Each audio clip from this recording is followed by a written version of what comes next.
The delivery instructions said, "Front door is broken. Use the side entrance beside the dumpsters." It was just after 10 on a Friday night. The order was for pizza, drinks, and wings, and the address belonged to a small medical office in a strip mall that closed at 6. I almost canceled, but the order was paid for, the tip was good, and the app showed the customer had used that address before. When I arrived, every business was dark except a nail salon at the far end. The medical office had no lights on and no cars parked in front. I called the customer. A man answered immediately. He said he was the overnight cleaner and was working in the back. He told me to drive around and use the metal service door beside the dumpsters. It sounded reasonable. I had delivered to back entrances before, so I drove around. The rear lot was darker than the front. One security light kept flickering, and a white cargo van was parked close to the dumpsters with its rear doors facing the building.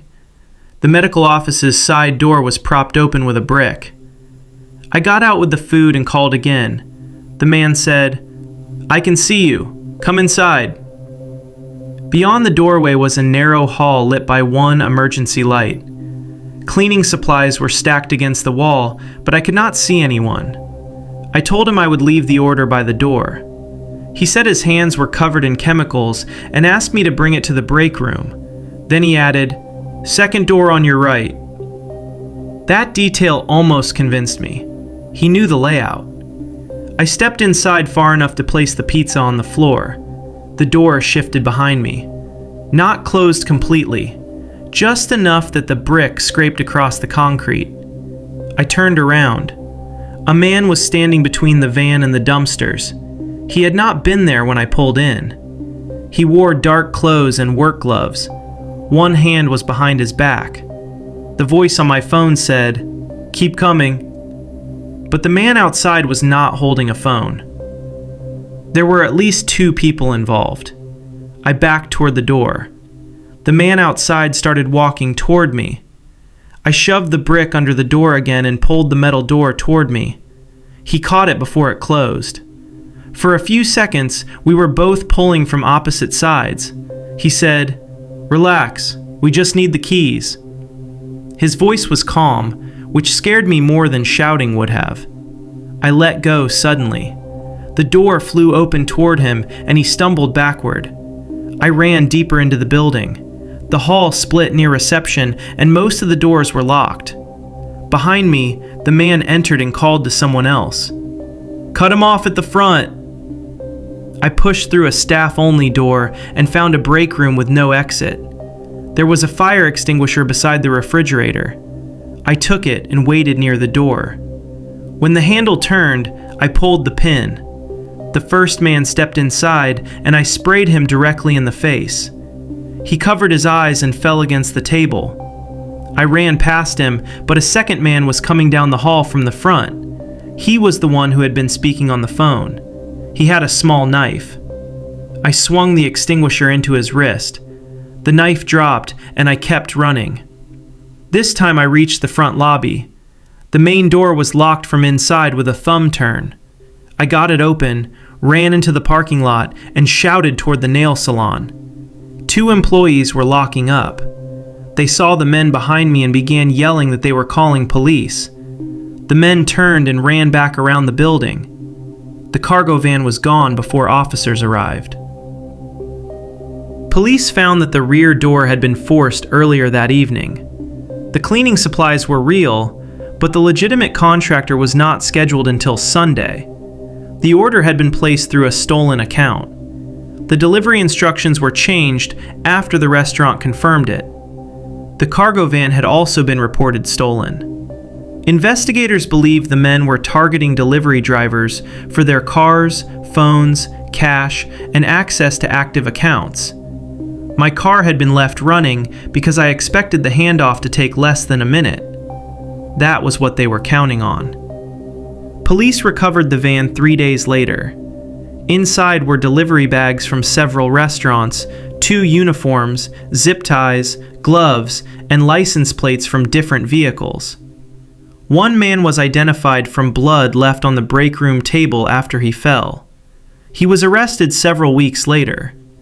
The second was caught after using another stolen delivery account in a nearby city. I still deliver food, but I no longer use rear entrances after dark. If a customer says the front door is broken, they can meet me outside. Because that night, the order was real. The address was real. Even the directions were accurate. The only thing that was fake was the customer.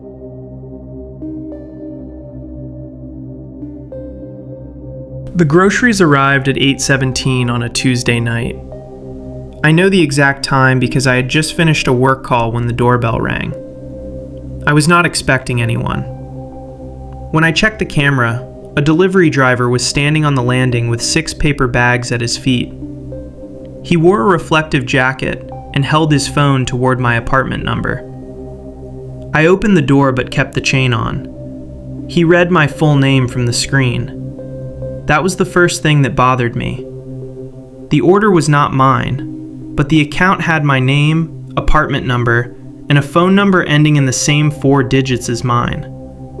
I told him there had been a mistake. He said the app would not let him mark the order undeliverable without proof that he had reached the address. Then he asked if he could take a quick picture of the bags inside my doorway. Not on the mat. Inside. I said no. He explained that customers sometimes claim groceries were never delivered, so drivers had to photograph where the order was left. That sounded almost believable. I had seen delivery photos before, but I had never heard of a driver needing to photograph inside someone's home. I offered to let him take a picture of the bags on the landing. He did not move. Instead, he said, "It has to show the kitchen." My door opened into a short hallway. From where he stood, he could see a coat rack and part of the living room. The kitchen was around the corner. I asked why the kitchen mattered. He glanced down the stairwell before answering. The customer requested counter delivery. I told him again that I was not the customer. Then he said something that changed the whole exchange. "I know. They said you might say that." I started closing the door. He put one hand against it. Not hard enough to force his way in, but enough to stop it moving. His expression went flat. He said he had carried everything upstairs and asked me not to make him take it back down. I shouted that I was calling the police. He removed his hand, picked up only his phone, and walked toward the stairs. He left all 6 bags outside my door. I locked the deadbolt and watched through the camera. He descended 1 flight, stopped, and looked back up toward my apartment. Then he disappeared from view. I called the delivery company first. They found no active order under my address, phone number, or name. The representative told me their drivers were never required to photograph inside a customer's residence. While I was still on the phone, someone tried my door handle. Once. Slowly. I backed away and called the police. The officers arrived about 12 minutes later. The driver was gone, but the grocery bags were still there.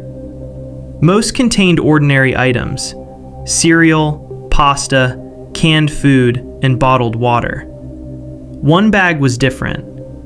Inside were heavy-duty trash bags, duct tape, disposable gloves, a screwdriver set, and 2 cheap prepaid phones still in their packaging.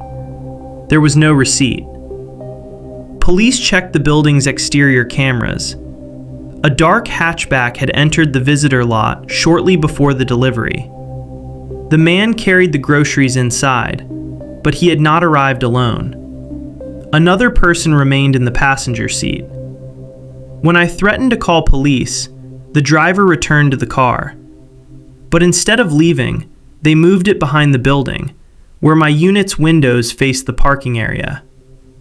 That explained why he kept looking down the stairwell. He had been checking whether the other person was coming up. The officers believed the fake delivery was meant to get my door fully open and give them a view of the apartment. Whether they intended robbery, forced entry, or something else, they could not say. The phone number was unregistered, and the car's plates had been stolen. No one was arrested. The part that stayed with me came 2 days later. My building manager reviewed the entrance logs and found that the same man had been inside the lobby the previous weekend.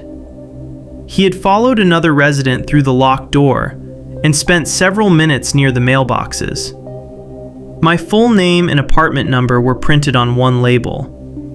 Because I ordered groceries regularly, old delivery stickers were sometimes left in the recycling bin nearby. Some showed the last 4 digits of my phone number. He had not hacked an account. He had simply collected enough small pieces of information to make the lie feel real. The bags were never meant to be delivered. The photograph was never for an app. He only needed me to open the door wide enough to show him who was inside, how the apartment was laid out, and whether anyone else was home. And for a few seconds, I almost did.